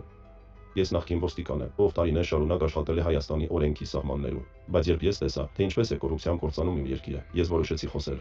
Իմ սոցիալական ցանցերի եթերներում ես բացահայտել եմ օլիգարխների եւ պաշտոնյաների սխեմաներ, որոնք միլիոնավոր դոլարներ են գողացել իմ ժողովրդից։ Ես խոսել եմ այնպիսի բաների մասին, որոնք Հայաստանում ոչ ոք չէր համարձակվում բարձրաձայնել։ Դրա համար ինձ սկսեցին հետապնդել։ Ինձ սպառնացել են, ճնշել են իմ ընտանիքին, եւ ի վերջո ես ստիպված էի լքել Հայաստանը։ Ես եկա ԱՄՆ, որովհետեւ հավատում եմ, որ սա այն երկիրն է, որտեղ խոսքի ազատությունը դեռ արժեք ունի։ Հայաստանի իշխանությունները կեղծ մեղադրանքներ են առաջադրել իմ դեմ։ Նրանք դիմել են Ինտերպոլին, բայց Ինտերպոլը չեղարկել է իմ դեմ հայտարարված հետախուզումը, ճանաչելով, որ այդ մեղադրանքները քաղաքական են։ Ես չեմ վախենում իմ կյանքի համար։ Պարզապես այդ դեպքում ես այլևս չեմ կարողանա բարձրաձայնել խնդիրների մասին, որոնք կարևոր են։ Եթե ես վերադառնամ, ես չեմ ստանա արդար դատավարություն։ Ինձ կամ կվերացնեն, կամ կդատեն կեղծված գործերով։ Ես խնդրում եմ ձեզ, պաշտպանեք իմ կյանքը եւ այն սկզբունքները, որոնց համար ես պայքարել եմ։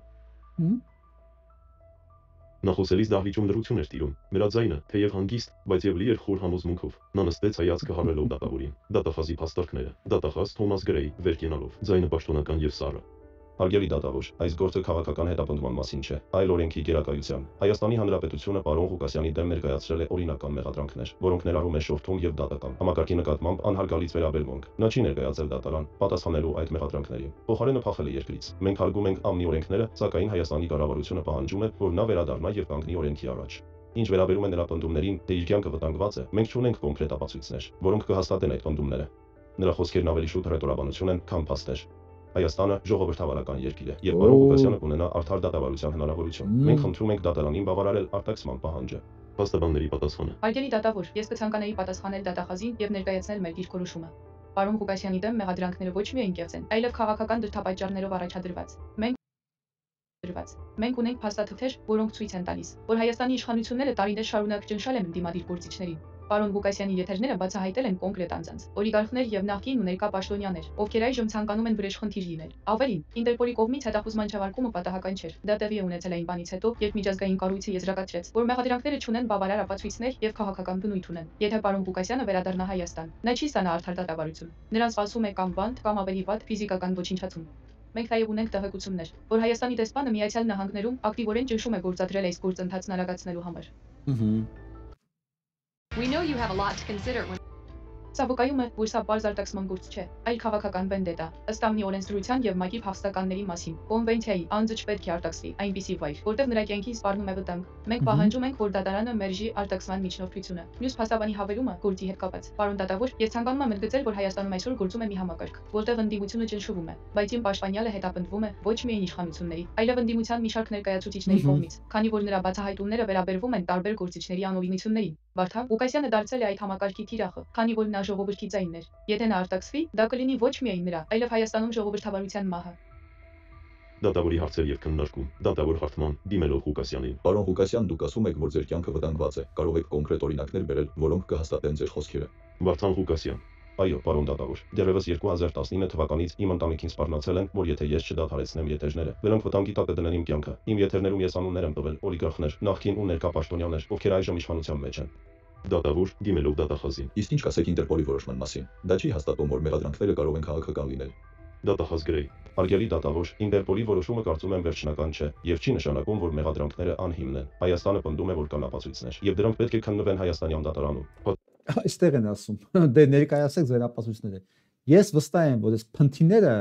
չեն կարողանալու ներկայացնել ապացույցները, որ դա կապացուցի, այլապես դրանք ներկայացած կլինեն Ինտերպոլին, եթե լինեին նման բաներ։ Ստաբանը ընդհատելով։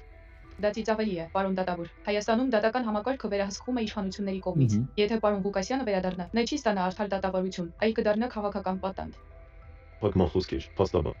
Հարգելի դատավոր, այս գործը փորձություն է ԱՄՆ-ի համար։ Եթե մենք արտաքսենք Վարդան Ղուկասյանին, մենք կուղարկենք նրան իր ճակատագրի փորձությանը եւ կհարվածենք խոսքի ազատությանը։ Մենք խնդրում ենք ձեզ թույլ տվեք նրան մնալ այստեղ, որպես քաղաքական ապաստան ստացած անձ։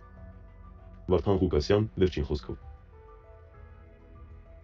Ես չեմ խնդրում ողորմություն, ես խնդրում եմ արդարություն։ Եթե ես չլինեմ, թող դա լինի ճշմարտության համար պայքարում, բայց ես հավատում եմ, որ ԱՄՆ-ն այն երկիրն է, որտեղ ճշմարտությունը դեռ արժեք ունի։ Ես եկա ԱՄՆ, որովհետև հավատում եմ, որ սա այն երկիրն է, որտեղ ճշմարտությունը եւ ազատությունը դեռ արժեք ունեն։ Ես հավատում եմ, որ այստեղ մարդը կարող է խոսել առանց վախենալու, որ իրեն կչեզոքացնեն դրա համար, բայց եթե դուք ինձ արտաքսեք, ես կկորցնեմ ոչ միայն իմ կյանքը, այլև այն գաղափարը, որի համար ես պայքարել եմ։ Եթե ես վերադառնամ Հայաստան, ինձ չի սպասում դատավարություն։ Ինձ սպասում է բանտախոց, որտեղ ինձ կլրացնեն, կամ ավելի վատ գերեզման։ Ես գիտեմ, որ այս դահլիճից դուրս հազարավոր մարդիկ աջակցում են ինձ։ Նրանք իմ ժողովուրդն են, ովքեր հավատում են, որ ես խոսել եմ նրանց անունից։ Եթե ես արտաքսվեմ, դա կլինի հարված ոչ միայն ինձ, այլ նաև նրանց հույսին։ Դա կլինի ազդանշան, որ ճշմարտությունը խոսելու համար մարդը կարող է պատժվել մահով։ Հարգելի դատավոր, ես ձեզ խնդրում եմ, նայեք իմ աչքերին եւ տեսեք մարդու, ով չի վախենում մեռնել ճշմարտության համար, բայց ցանկանում է ապրել, շարունակելու այդ պայքարը։ Ապրել հանուն արդարադատության վերականգնման։ Ես չեմ խնդրում փրկել ինձ վախպոտի պես։ Ես խնդրում եմ ձեզ պաշտպանել այն սկզբունքները, որոնց վրա կառուցված է ձեր երկիրը, ազատություն, արդարություն, խոսքի իրավունք։ Եթե ես մնամ այստեղ, ես կշարունակեմ պայքարել ոչ միայն իմ, այլ բոլոր նրանց համար, ովքեր ճնշված են։ Եթե ես արտաքսվեմ, իմ ձայնը կմեռնի եւ հետը կմեռնի այն հավատը, որ արդարությունը դեռ գոյություն ունի։ Ես վաղ թե ուշ վերադառնալու եմ երկիր, դա իմ երազանքն է։ Սակայն դա հնարավոր է անել միայն այն դեպքում, երբ լինեն նպաստավոր պայմաններ։ Հակառակ դեպքում ես չեմ կարողանա ծառայել իմ ազգին։ Ես վստահում եմ ձեզ, պարոն դատավոր, ես վստահում եմ, որ դուք կտեսնեք այս գործի էությունը եւ կընտրեք արդարությունը։ Ես պատրաստ եմ ընդունել ձեր որոշումը, բայց խնդրում եմ, թույլ տվեք ինձ ապրել եւ շարունակել իմ պայքարը։ Շնորհակալություն։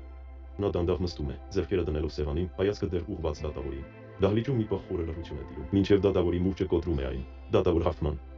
Ես լսեցի կողմերի փաստարկները։ Դատարանը կվերանայի ներկայացված ապացույցները, ներառյալ ձեր եթերների ձայնագրությունները, Ինտերպոլի որոշումը եւ Հայաստանի իրավիճակի վերաբերյալ զեկույցները։ Վճիռը կհայտարարվի մոտ օրերս։ Նիստը փակ է։ Դահլիճից դուրս։ Դատական նիստի ավարտից հետո ցուցարարները դահլիճից դուրս շարունակեցին իրենց բողոքը։ Նրանց ձայները ավելի բարձր էին դարձել։ Վարդանը մեր ձայնն է։ ԱՄՆ-ը պետք է պաշտպանի ժողովրդավարությունը, կարգախոսները լսվում էին հեռվից։ Լրագրողները շտապեցին հարցազրույցներ վերցնել փաստաբաններից, աջակիցներից։ Այս դատավարությունը դարձել էր ոչ միայն Վարդան Ղուկասյանի անձնական ճակատագրի, այլև միջազգային իրավունքի եւ խոսքի ազատության պաշտպանության խորհրդանիշ։ Դատավորի վճիռը կդառնար նախադեպ, որը կարող էր ազդել նմանատիպ գործերի վրա ապագայում։ Եվ այսպես ես այս զանգին էի սպասում, բայց պարզվեց ավելի է, քան զանգը։ Այդպես համապարփակ տեսանյութ, ճիշտ ասած, ես չէի սպասում։ Շնորհակալություն այս տեսանյութը պատրաստողներին, շատ կարևոր է ինֆորմացիան, այն ինչ որ մենք գուշակում էինք ի սկզբանե, փաստորեն մեկիկ եկավ ընկավ տեղը։ Եվ այսպես, ինչ է կարծում, եթե Հայաստանի իշխանությունները ունենային բավարար ապացույցներ, որ Վարդան Ղուկասյանը վտանգ է հանդիսանում եւ նա լուրջ հանցագործ է Հայաստանի Հանրապետության պետության նկատմամբ, ոչ թե իշխանություններին, Ինտերպոլը կդադարեցներ հետապնդումը։ Իհարկե ոչ։ Դատանը նայելու է, որ նախադեպը կա, Ինտերպոլին բան չի եղել, բավարար չի եղել այդ ապացույցները, հա, կասի հենա նախադեպը կա, գնացեք ձեր կառավարությունով ձեր գործին։ Ընդ որում, այս կառավարության նկատմամբ ես սա ասում եմ որպես բան, օգնություն փաստաբաններին։ Կա ամերիկյան ինստիտուտների զեկույցներ, որոնք համարում են այս համակարգը համակարգային կոռումպացված երկիր, այսինքն Հայաստանը համակարգային կոռուպցիայի երկիր է եւ դատական համակարգը առավել եւս անկում ապրել, քան երբևէ եղել է։ Սրանք պարոն փաստաբաններ, ովքեր հետաքրքրվում են այս գործերով, ովքեր զբաղվում են այս գործերով, խնդրեմ դուք կարող եք այս զեկույցները շատ հանգիստ օգտագործել եւ ապացուցել, որ Հայաստանը ոչ միայն իրավական երկիր չի, Հայաստանը իրավական երկիր չի նույնիսկ այն մարդկանց համար, ովքեր Հայաստանում ապրում են ու ոչ մի քաղաքական գործունեությունով չեն զբաղվում։ Մարդկանց տներից հանում են, ասում են դու ունեիր վկայական, ելը վկայականը քոնը չի։ Հա, դու ոչինչ որ ապրում էիր Բաղանիսում ոսկեպարում։ Ունեիր, չէ՞, Հայաստանի Հանրապետությունի կողմից տված վկայականը։ Դու չունես էլ։ Դա երկիրն է։ Ու դատարան Հայաստանում չի պաշտպանել մարդուն։ Դատախազությունը ասում ես Հայաստանի սահմանները որտեղ է, ասում ես չգիտեմ։ Չի պատասխանում։ Այսինքն ապացուցել, որ Հայաստանը իրավական պետություն չի, այսինքն է։ Հենց հիմա հարգելի փաստաբաններ,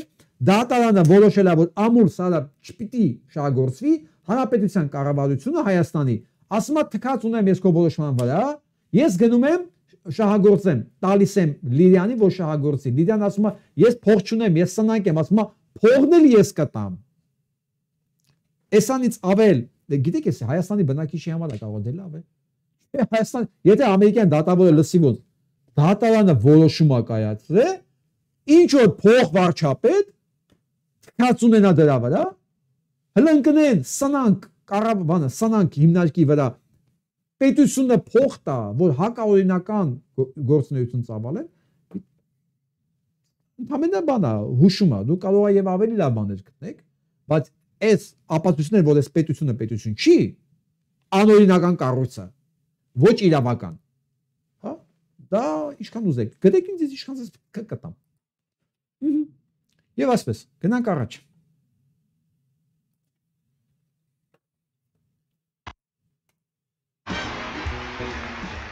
I'm going to say one thing. Fuck Trump.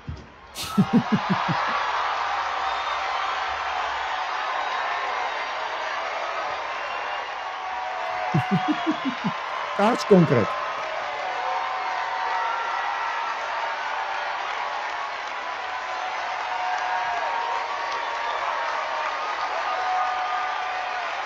It's no longer down with Trump. It's fuck Trump. Սա Օսկարի պարծանակաբաշխության ժամանակ է, հա, Ռոբերտ Դե Նիրոն ուսեկավ պարզ երկու բառ ասեց։ Եվ ամբողջ դահլիճը օվացիաների մեջ է։ Ես չեմ հիշում ամերիկյան պատմության մեջ, եթե եղել է, եթե մեկը գիտի, խնդրեմ գրեք sense բան, երբևէ եղել է, որ դահլիճը օվացիաներով վերաբերվի այս հայոյանքին իր նախագահի նկատմամբ։ Մի ամիս կառավարելու դիմաց։ Մեկ ամիսն է, սա առաջի ամիսն է։ Հələ ես հələ խոսալու եմ մնացած եմ, սա ընդամենը առաջի ամիսն է։ Ասեց օվացիա, մեկ ամիս կառավարելուց հետո։ Ինչ եք կարծում, այս կառավարությունը ինչքան կարող է դիմանալ։ Ես չեմ ասում վաղվանից, ավելի ճիշտ արդեն այսօրվանից Հայաստանում, Հայաստանյան այսօրվանից Ամերիկայի Միացյալ Նահանգների մտնող ցանկացած ապրանք Մեքսիկայից եւ Կանադայից եւ ցանկացած տեղից 25% ավելի թանկ լինելու քան առաջ էր։ Այն որ Թրամփը խոստացավ իր ընտրողներին, որ էկոնոմիկան ընտիր լինելու, էժանանալու ամեն ինչ, ողջունում եմ 25%, 25% ամեն ինչ թանկանալու է։ Գնանք առաջ։ Սա հանրապետական սենատոր Լիզա Մուրկովսկին է։ Ասում է, ես չեմ կարողանում հավատալ ականջներից հավատալ, ասում է, ստամոքսս ցավում է, ասում է, որ այս կառավարությունը հրաժարվեց մեր հիմնական դաշնակիցներին ու գնաց հավասարվեց Պուտինի Հյուսիսային Կորեայի եւ մնացած բռնակալների հետ։ Սա ասում է հանրապետական սենատորը։ Երեք մեկ այլ հանրապետական սենատոր կոնկրետ հենց Մարկո Ռուբիոյի տեխնացիությունը առաջարկելու համար ուղիղ ասեց ներողություն, ես սխալվել եմ։ Ես չեմ ասում, հեսա դեմոկրատներին ընդհանրապես քրքրում են, խնդրեմ։ Mr. Speaker, Russia invaded the sovereign nation of Ukraine. That is the cold, hard truth of it. Vladimir Putin is the aggressor. And I stand here on the floor to say our president will not rewrite the past.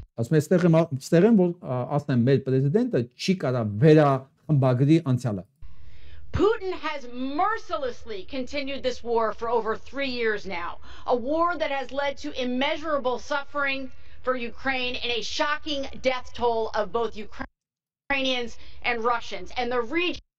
Ասում ես 3 տարի է կործանարար պատերազմը վարում Պուտինը, որը սպանում է եւ ուկրաինացիներին եւ ռուսներին is awash in blood because of him. And now the United States stands with Russia and North Korea. Եվ ասում ես քանից հետո, այսքան ալուն թափելուց հետո Ամերիկան կանգնում է Ռուսաստանի եւ Հյուսիսային Կորեայի կողքին against Ukraine and all of our allies. Ընդդեմ Ուկրաինայի եւ ընդդեմ մեր բոլոր In դաշնակիցների Europe, it's sick. Շատ վատ է We are standing with dictators and against our allies. Ես մենք կանգնել ենք դիկտատորների կողքին մեր ընդդեմ մեր I գործընկերների never thought I would see the day when our president would be a puppet for a dictator. Ասում եմ ես չէի մտածում երբեք տեսնեմ այդ օրը որ մեր դանը դարձել է խաղալիք մեր նախագահ դարձել է դիկտատորների ձեռքի մեջ To my Republican colleagues, did you ever imagine that you would be in a party that stands on the sides of dictators? Հիմա կոչում է հանրապետականն ասում դու կյանքում կպատկերացնեք որ դու դառնալ եք մի կուսակցություն որ կանգնելու է դիկտատորների Or կողքին on the sides of a country who kills journalists? որ մի երկիր որտեղ սպանում են An authoritarian accused of war crimes, a man who երկիր որ ղեկավարը մեղադրվում է ռազմական հանցագործության մեջ assassinates his political opponents. որտեղ սպանում են քաղաքական հակառակորդներին Aren't you embarrassed by what you've become? It's ասում չեք ամաչում ինչ եք դառել դուք revolting to watch my colleagues side with Russia because Trump said so. մի խոսքով սա հանրապետական չի դեմոկրատա բայց տարբերությունը շատ չի հանրապետականների մեջ էլ են այս ամեն ինչը ասող բնականաբար դեմոկրատների մեջ կլինեին ու կլինեին մի բան էլ ուղղակի հավատալս չի գալի հա որևէ ստապ մարդ համարում է նորմալ երբ որ Ամերիկայի Միացյալ Նահանգների նման երկիրը կարա հրաժարվի բոլորից Մեքսիկա, Կանադա, Պանամա, հա այնտեղ Դանիա, Ֆրանսիա, Բրիտանիա, ամբողջ աշխարհից հրաժարվի, որպեսզի աշխարհում գոյություն չունեցող 0.5% տնտեսական նշանակություն ունեցող երկրի հետ դաշնակցի։ Այսինքն հրաժարվում է 99.5%-ից, որպեսզի գնա այն 0.5%-ին Պետքի ով կաներ այսպիսի բան ով եթե ոչ այդ երկրի ագենտը ստենց բան եթե նույնիսկ ագենտ չի ոչ մի բանի տակ չի ստորագրել ինքը անում է անհնարին է քան կարող է անել ամենափայլուն ագենտը ու ոնց որ թե ինքը մենակ չի ինտեղ իսկ Չարլզն է ընդունել ընկերոջը ստենց գրկաբաց Զելենսկուն ինքը քաղաքացիական քաղաքական գործիչ այս մարդը վերջացած մարդ էր քաղաքական գործիչ ազնիվ խոսք ինքը հեղինակությունը կորցրած հենց բանի մեջ Ուկրաինայի մեջ եթե վաղ ընտրություններ լիներ իրեն չէին ընտրելու Թրամփը սարքեց այս մարդուն համախմբեց բոլորին իր կողքը էլի ինքը դարձավ բան լիդեր հիմա ոչ Եվրոպայի լիդեր կարա դառնա հանգիստ Ինչի որովհետև հիմա Ուկրաինան ընտերն է, որտեղ որոշում է Եվրոպայի ճակատագիրը։ Առաջ այդքան տենց բանը սուս դրված չէ, որտեղ Եվրոպան հանգիստ է, Ամերիկան կարանդ է իր ռազմաբազաներով։ Չէ, հիմա Ամերիկայի ռազմաբազաները դուրս են գալու, Եվրոպան մնում է մենակ, բանը Ռուսաստանի դեմ կանգնած։ Ոչ թե Եվրոպան ավելի թույլ է, քան Ռուսաստանը, բացարձակապես, ուղղակի ինքը Եվրոպան ինքը չի նախատեսել, որ ինքը պետք է պատերազմի մեջ մտնի Ռուսաստանի հետ։ Իրանք հանգիստ կյանք են ուզում։ Իսկ բանի Թրամփին ամենայարե տուրբո աջակիցներից մեկը ասել է, որ Զելենսկին պետք է գնա թոշակի, գնա հրաժարական տա, ինքն պարզ ասել է, կներեք Զելենսկին ասել է, Ուկրաինայի նախագահ ընտրում է Ուկրաինայի ժողովուրդը։ Բաց կոնկրետ պատասխան։ Իսկ սա ով է ուզում, որ Զելենսկին գնա թոշակի, ասեք, ով է ուզում, որ Զելենսկին գնա իշխանությունը։ Պուտինը։ Ուրիշ ոչ մեկի չի հետաքրքրում, դեռ քանի պատերազմի ընտրություններ, չէ, Պուտինն է պետք, որ Զելենսկուն փոխանի։ Այսինքն ինքը ո՞նց կարող է Թրամփին բերել Բայդենի տեղը։ Ինքը մեր Զելենսկու տեղն էլ բերում Արեստովիչ կամ ինչ-որ մի բան։ Վերջացավ Ուկրաինան իրանն է։ Եվ այդ գործը ով անում Թրամփի իր ադմինիստրացիայով։ Իսկ ստեղ ամենահետաքրքիրն է սկսում։ Ես սենց քեֆս բերեց այստեղ։ Հիմա Բաղմանից ասում է 25%։ Սա Օնտարիայի վարչապետն է, Փարսուն Օնտարիոյի վարչապետն է, ես չգիտեի։ Ուրեմն սա Բաղմանից էլեկտրականությունը, որ մատակարարվում է Կանադայից, հանգանալու է։ Կամ ընդհանրապես կանջատվի։ Ստե մի հատ հսկայական ինտերվյու կա իր կողմից։ Canada. Mr. Premier, we appreciate you making some time for us today. We know that President Trump delayed these tariffs a month ago, and now we're hearing today that this will happen for Canada. Do you have any indication that he might delay them again? Anything that's giving you any hope at this point? Երկար չեմ ուզում ամբողջը նայենք, ես մոտավորապես իմ հիշելով կասեմ ինչ ասում այս ընկերը։ Բայց ինքը սպանում է։ Ինքան շատ լավ, ինքան լավ ասում, իդեալական, գրագետ բանով, կամքով եւ ինքնավստահ, որ ինքը շատ սիրում է ամերիկյան ժողովրդին, շատ 20 տարի ինքը Ամերիկայի Միացյալ Նահանգներում է աշխատել։ Այ եւ միջև նա իրանք չեն զգացել տարբերություն Ամերիկայի եւ Կանադայի մեջ, հա, փողի տարբերություն ա եղել։ Հա, ասենք բայց այտենց տարբերություն, որ երկրից երկիր տեղափոխվեցիր, հա, բաց է եղել սահմանները հիմնականում։ Բայց այն ինչ որ անում է Թրամփը, դա քանդելա երկու երկիրներ, նշանակում երկու երկիրներ քանդել։ Ինքը այն ինչ որ անում է բանի նկատմամբ, Կանադայի նկատմամբ, դա նշանակում է ոչ թե քանդել Կանադան, քանդել Ամերիկան։ Որովհետև ինքը հակառակը ստանալու է, ուրեմն այն մետաղները, որ ինքը առնում էր Կանադայից, նավթը, գազը, մետաղները, հոսանքը, դե պատմունքը պատրաստ լինի, որ կարող է ընդհանրապես անջատենք։ Եվ մենք էլ մեր տարիֆները դնենք։ Դա միակողմանի չի լինի, ինքը զգուշացնում է ու այն ինտոնացիայով է խոսում Թրամփի հետ, որ ոնց ասեմ, իհարկե Զելենսկին sense ինտոնացիայով չէր խոսա Թրամփի հետ, բայց այս ընկերը սատկացնում է բառից բուն իմաստով էլի։ Ու այնքան ինքնաբավ է Կանադան,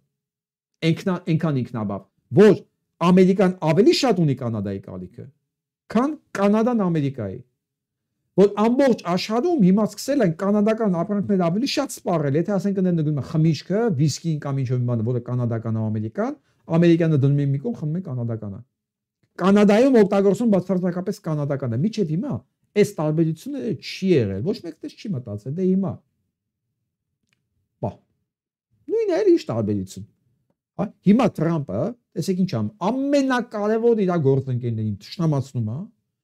ամբողջ աշխարհին վանում է մի կողմ, բազմա փրկելու Ռուսաստանը։ Արդյունքում ասեմ ինչ է լինելու։ Ինչ է սպասվում տնտեսական կոլապսից բացի։ Ամերիկայում կոլապսի իհարկե այտենց չի հասնի, բայց ինքը կորցնել է ամբողջ աշխարհի ոչ միայն հեղինակությունն ու ազդեցությունը, նաև տնտեսությունը։ Նաև այն Ամերիկայում, որ իրանք սովոր էին, որ ամենաուժեղ տնտեսությունն իրանցն է։ Դոլար ամենտեղ աշխատում է, ինքը կորցնել է նույնիսկ։ Սա սպանում է դոլարը նաև։ Դոլարի ազդեցությունը աշխարհի վրա։ Պուտինը Թրամփի ձեռով դոլարը հանելու է շրջանառությունից։ Հիշում եք իրանք դեռ մի քանի ամիս առաջ որոշել է, որ BRICS-ը կարող է ունենա իր արտարժույթը եւ ինքը դառնա։ Իհարկե Չինաստանը կուզենա, որ իր յուանը դառնա։ Հա, բայց կարող է եւ BRICS-ը հենց ինքը որոշի, որ ինքը արտարժույթ ունենա, որը պետքա փոխարինի դոլարին կամ ինչ որ էլեկտրոնային արտարժույթ կհորդինեն։ Բայց այս ամեն ինչով Թրամփը սպանում է ոչ միայն աշխարհակարգը, դրանից հետ բխող ամեն ինչ։ Իսկ այն իր խոստացած հանգամանքը, որ պետք է Ամերիկան նորից հզոր լինի, գները ժան լինեն, ես լրիվ ինքը ինչ խոսում է, այն որ ասում verbal trash բան կա ամերիկան անգլերեն խոսքը verbal բառային բան աղբ այն ինչ որ ինքը խոսում է բառային աղբ է ինքն էլ չի հասկանում ինքը ինչ է խոսում ու լրագրողներից մեկը չի ասում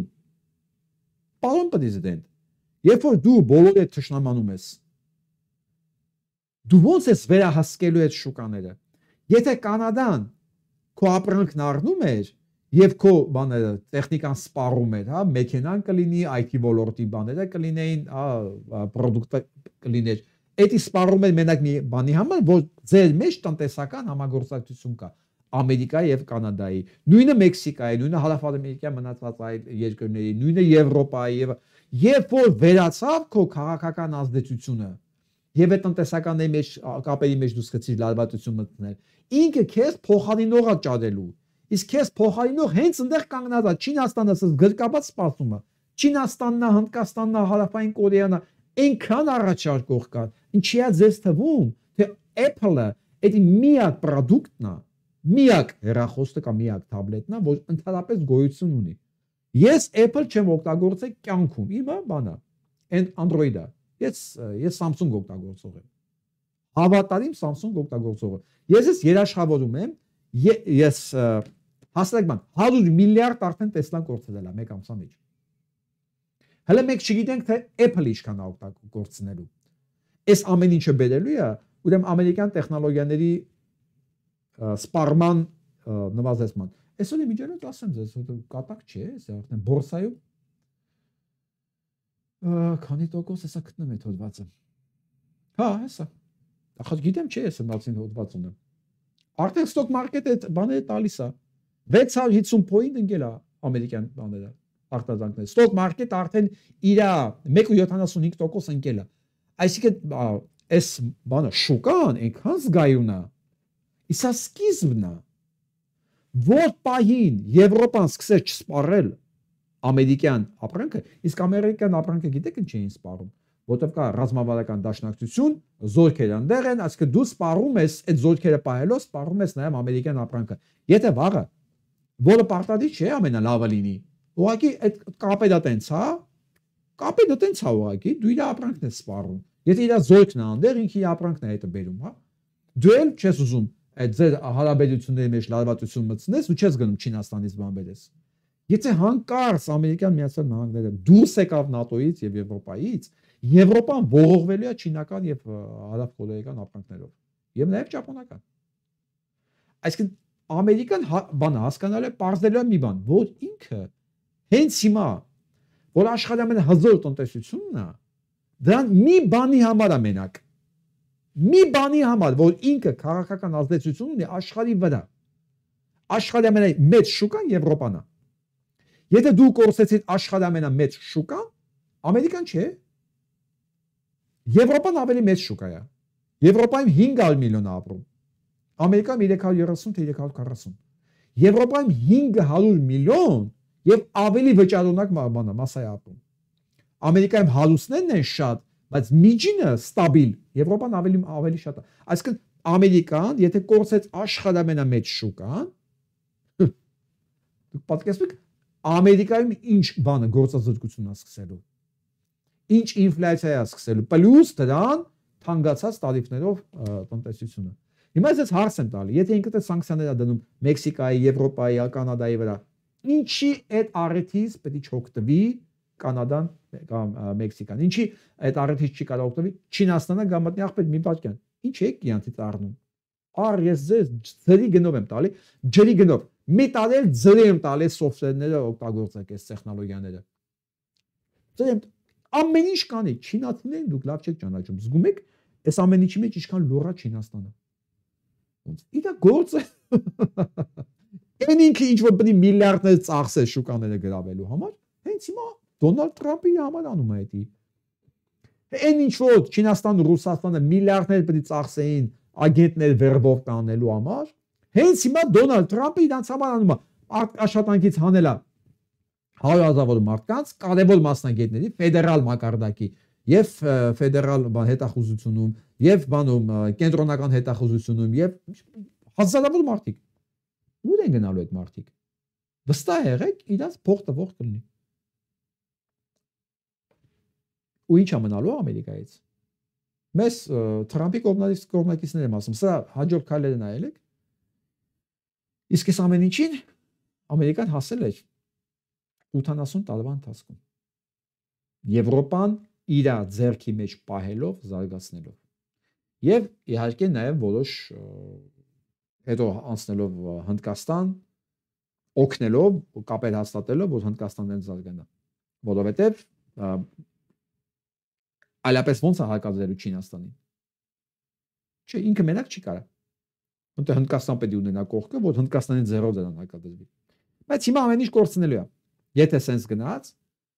այսինքն այն ինչ որ հիմա Դոնալդ Թրամփը անում է Ամերիկայի Միացյալ Նահանգների մեջ, հետ նույն բանը ադես Փաշինյան Նիկոլ Հայաստանի հետ։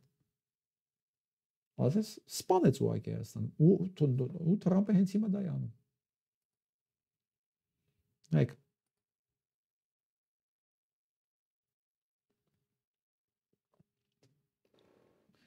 Հենց հիմա որոշումը ստորագրել, որ այլևս Ռուսաստանը այն հակառակ բանը չի, դες բոլորը գլուխները կախեն։ Իրանց հակառակորդը չի։ Դադարեցնել բոլոր տեսակի գիպերհարձակումները Ռուսաստանի նկատմամբ թույլատրել, ազատել այդ աշխատանքը, իրենք cyber security մասնագետները պետք չեն։ Մի խոսքով բացել Ռուսաստանի նկատմամբ մեր ոչ թե ուղղակի բացել, հանել այդ մարդկանց, պաշտպանությունը թույլատրել, դառնալ խոսելի Ռուսաստանի նկատմամբ։ Ամենա կատաղած ագենտը այսքան գործողություն չէր կարող անել ի վնաս Ամերիկայի հօգուտ Ռուսաստանի, քան հիմա անում է Դոնալդ Թրամփը։ Ապշելու աղակի, ապշելու առանց մի կրակոցի քանդես մի հսկայական երկիր։ Եվ ես Արմինե Օհանյանին եմ ասում, լսում ես աղջիկ ջան։ Ես չգիտեմ, որ արևմտամետ ասելով ում ես հասկանում, դա Արամ Սարգսյանն ես կարող դու պատկերացնում, դրանք Նիկոլի արևմտամետներն են։ Այդ նույն արևմտամետը ամուր սարնախ քանդում, ասում է փողը մեզ պետք։ Այդ նույն արևմտամետը ընդհանրապես մի քանի տարի ասում էր ռուսն է մեզ պահելու։ Ո՞վ է քո արևմտամետը։ Սա նույն զիբիլն է քելի։ Եվ այսպես էսել FBI-ի նախկին աշխատող բարձ ասում է ինչ է սպասում Ամերիկայի Միացյալ Նահանգներին։ Այս աշխատանքից այսքան մարդու հանելը, հա, ինչ վիճակի է բերելու պաշտպանության համակարգը Ամերիկայի Միացյալ Նահանգներին։ Ոչ մի լավ բան, ամբողջը բաներ է։ Խոսել է դարձում պաշտպանական, հետախուզական, ամբողջ համակարգը։ Ու ես զարմանում եմ, որ ոչ մի կերպ հələ ոչ չեն կարողանում սրա դեմ նարդնել։ Չնայած ես հույսով եմ, որ սամին չի երկար չի տևի։ Իսկ Ֆիցոն ամեն ինչ անում է, որ բլոկադայի ենթարկի իր հնարավորությունները սահմանում ցանկացած օգնություն բանի դիմը Եվրոպայի կողմից Ուկրաինային։ բայց ինքը շատ փուճուր երևույթ է, որ դա կարողանա։ Եթե Եվրոպական միությունը ընդհանուր յանունից չի կարողանի, դա կանի առանձին Բրիտանիան, դա կանի առանձին Գերմանիան, կանի առանձին Ֆրանսիան, Դանիան եւ մնացած երկրները, որոնք ոչ մեկի կարիքը չունեն խորհուրդ հասնելու կամ թույլտվություն հասնելու, մանավանդ այս կարգի կենթանում։ Օրբանի կամ սրա։ Վերադառնանք Հայաստան։ Մեկ ասֆալտ են լցում։ Նայեք, ասֆալտ են սարքում։ Փոս են լցում, պարեկներն են։ Հա։ Երկու մեշոք ցեմենտ են բերել, բացում են, լցում են դե ու վերջը։ Այսի պարեկներին է հասել այդ գործը, նայ։ Իրանք էլ սենց են կարում, սենց են անում, էլի, հիմա այսի թազա ասֆալտ գցելու ձևը։ Նոր տեխնոլոգիա է։ Լրիվ նոր տեխնոլոգիա։ Սենց բան աշխարհի ոչ մի երկրում չկա։ Գնացեք ամենահետամնաց աֆրիկյան երկիր, ամենահետամնաց, այն որ ընդդեռ մարդ են ուտում, սենց բան չեք տեսնի։ Դա Հայաստանն է։ Գիտեք, էսի մեր միջավայրն է։ Մեկ դուք պատկերացեք, մենք հիմա գիտեք ում ենք նման, որ մեկի տանը երեխան լավ չի, դուրս է գալի հարևանին բողոքելու։ Այ մոտավորապես մենք նույն բանն ենք անում, էլի։ Մենք չենք մտածում, որ այս ամեն ինչը մեր տունն է։ Մեր տունն է, մենք չենք կարող նայենք ու ասենք դե լավ, դա չի վերաբերում։ Ես հանկարծ վատամարդ չլինեմ։ Էլի գալիս եմ ամենա այն առաջի թեմային։ Այն ինչ որ հիմա կատարվում է Հայաստանում, այս այն ինչ որ մենք ունենք մեր միջավայրում, ոչ մեկ մեղավոր չի, բացի մեզանից։ Այսինքն, եթե մենք չուզենայինք, եթե մենք լինեինք բավականին ակտիվ եւ սկզբունքային, այս ամեն ինչը դες չէր լինի։ Ես գիտեմ, որ շատերի համար դառնա այս հաբը կուլ տալը։ Գիտեմ։ Շատ տհաճա այս ամեն ինչը լսել եմ, գիտեմ։ Շատերը ինձ հետ չեն հավատալու, չեն համաձայնվելու, դա էլ գիտեմ։ Բայց ում գնանք, ով է այս ամեն ինչի պատասխանատուն, Ժողովուրդ ջան։ Ես իմ ընտանիքի հայրն եմ։ Ես մեծան, ես 3 երեխայի հայր եմ։ Եթե իմ ընտանիքում մի բան չի, ես ում վրա գնամ մունատ կամ։ Ասեմ երեխես լավը չի։ Ու դրանից իմ մեղքը պակասում է։ Ասեմ կինս լավը չի, ու դրանից իմ մեղքը պակասում է, ասեմ եղանակը լավը չէ, չգիտեմ։ Ամեն ինչ կարելի է ասել։ Ամեն ինչ կարելի ասել, հարց։ Արդյոք դա արդի լուծում է 1, երկրորդն էլ, արդյոք դրանից պակասում է իմ մեղքը, դա էլ 2։ Ոչ, իմ մեղքը, mea culpa։ Եթե մենք բոլորս իհարկե տենց ընդունենք, որ այս ամեն ինչը մեղավորը մենք ենք, հենց վաղվանից մենք սկսենք այս հարցի լուծումները տալ։ Վաղվանից։ Նույնիսկ եմ կրկնում, իմ Ժողովուրդ ջան, իմ խնդիրը ոչ մեկին հաճոյանալը չի, իմ խնդիրը ոչ մեկին խնայելը չի, իմ խնդիրը երկարատև իմաստով երկիր ստեղծելն է։ Այն պետություն, անես մի պետություն, որտեղ ոչ մեկ թագավոր չի, ոչ մեկ ծառա չի, հա, այդ ունի քաղաքացիներ, որոնք տեր են այդ պետությանը։ Տեր, բառը տեր էլի։ Որտեղ ես ասում եմ, մեր թաղում կային մարդիկ, որոնք տեր էին զգում այդ բակին։ Կողքի բակը, որ մտնում էինք, անտերանոց էր։ Զգացում էր այդ տարածքում ոչ մեկ իրան տեր չի զգում։ Տեր չի համարում, որ մի հատ ծառ տնկած լինի, ցանկապատ ներկած լինի, ցայտ աղբյուր դրած լինի։ Նույն շենքերն էին սենց իրար կողքի, նույն նայրիտի շենքերն էին։ Նույն։ Այս մի բակում ամեն ինչ սիրուն կարգու կանոնով, ծաղսыз բիսետ կեքով, ներկած, ամեն ինչ, երեխեքը խաղալու տեղ ունեին, կանայք նստելու տեղ ունեն, այն կողքը շունը կապեջ կսատկեր ընդ է։ Ասկեմ եք նույն երկիրներ, նույն տարածքը, նույն թաղը, ուղղակի այդ շենքի բնակիչների մեջ կային մարդիկ, որոնք տեր էին զգում տարածքի։ Այն մյուս շենքի մեջ չկային այդ մարդիկ։ Այդ տիրոջ զգացումով ապրող մարդ չկար։ Եվ դու կարող ես զգալ այդ երկուսի տարբերությունը։ Հիմա մեր պետությունն է դա։ Այսինքն երկուսն էլ կարա լինի։ Կարա եւ Նիկոլ Ստանլի, ոնց որ հենց հիմա է, կարա նենց լինի, ոնց որ մենք ունեցել ենք դա, չէ՞ որ մենք դա ունեցել ենք։ Մենք կարող ենք, մենք անենց այնպիսի ունակություններ ունենք ինքնակազմակերպելու, մեր ձեռը ինիցիատիվա վերցնելու։ Մենք այդպես սպորտկումներ ունենում ենք, գիտեք երբ է լինում, կրիտիկական պահեր, օրինակ 44 օրյա պատերազմի ժամանակ էր այդպես, այդպես էր նաև երկրաշարժի ժամանակ էր այդպես, Հետո բանը 91-95 թվականներին էր այդ ամբողջ առանց արանքում էր այդպես մեզ ոստիկան պետք չէր որ մենք ապահով ապրեինք Հայաստանում ոստիկան չկար բայց գողությունն էլ չկար Միջդեռ բանով կողքի հարևան պետության մեջ Վրաստանում մարդիկ եթե բանը իրանց առած ապրանքով տուն չէին հասնում Թալանում էին ճանապարհին Դա Վրաստանում եղել է Մեր մոտ այս բան չի եղել Մենք ինքնակառավարվող ազգ ենք երբ որ ունենք ասենք երբ կրիտիկական բանը խփում է մենք կարողանում ենք շուրգալ ունենք այդ բանը ներքուստ այդ ունակությունն ունենք ասում վերջի օրինակը 44 օրյա պատերազմի ժամանակ էր Ժողովուրդը պետության գործ էր անում Ուղղակի մենք չգիտենք որ պետությունը մեզ դավաճանում է այդ ժամանակին Չգիտենք պատրաստ չէինք դրան Կարող ենք Արեք անենք էլի Ազնիվ խոսում ենք կարող ենք հենց հավատանք մենք ու եզակացնենք որ դա մեր գործն է անպայման կանենք Այս լավատեսական նոտայի վրա էլ ավարտենք այսօրվա մատեսկանը լավ մնացեք